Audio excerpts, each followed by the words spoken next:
here's a word for you to conjure with.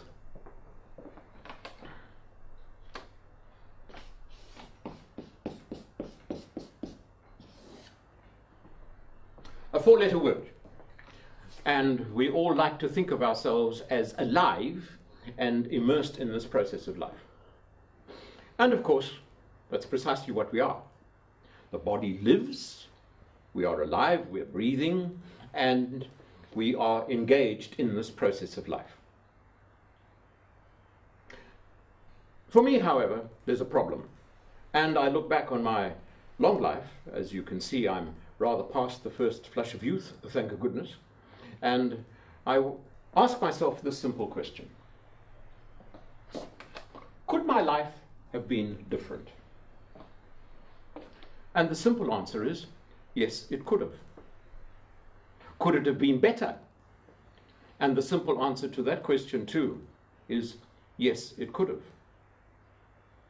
However, it is the way that it is because of the decisions that I made, and because, and this is very important, because of the techniques that I brought to bear upon the various situations and experiences that I encountered while I was moving through this process.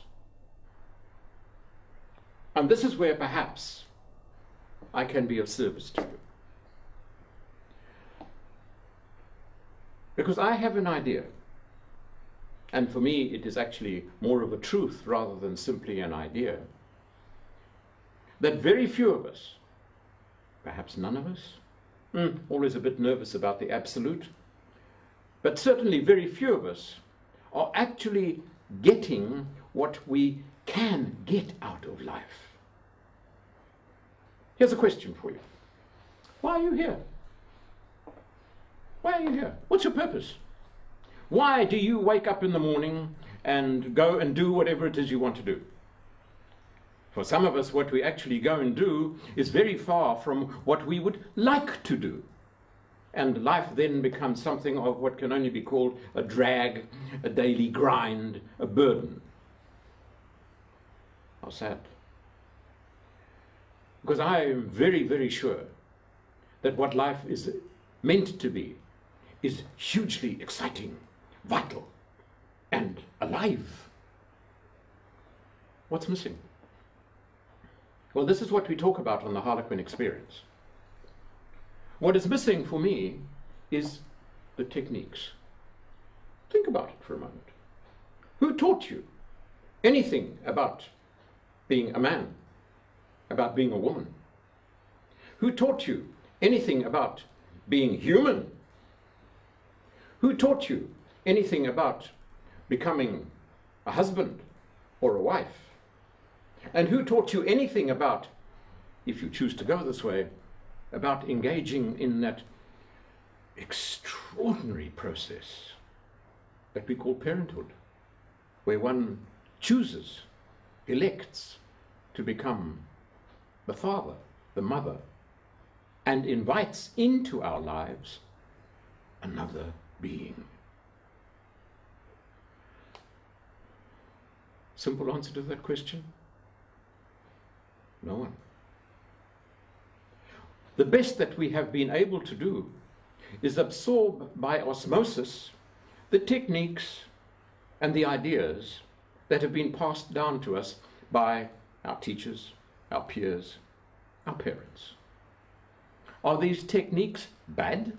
No. Because are our lives bad? No.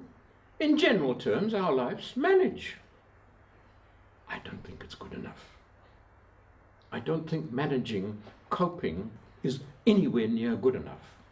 And I have, and it's part of my belief system, a wonderful, magical idea. You can make it better. You can learn to handle, to deal with the three-pointed stool on which our lives seem to be based. The great energy of anger, the magnificence of our fears, and the great beauty and extraordinary richness of that realm of human relationships. But if you're going to do that, then you better come and learn some techniques. You better come and learn a new way of looking at things. Come and work with me. A word of warning. If you're comfortable in your comfort zone, don't come, because we're going to take a long, hard look at that comfort zone and ask the magic question, is it working? If it isn't, let's get busy. You and I have work to do. I look forward to seeing you.